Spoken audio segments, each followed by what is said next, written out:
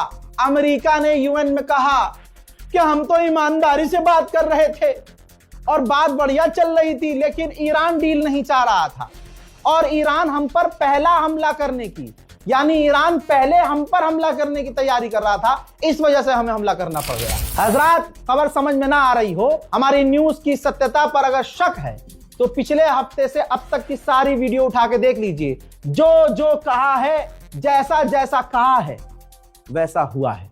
इस रिपोर्ट को शेयर कीजिए, इंतजार कीजिए मेरे अगले अपडेट का। जय हिंद।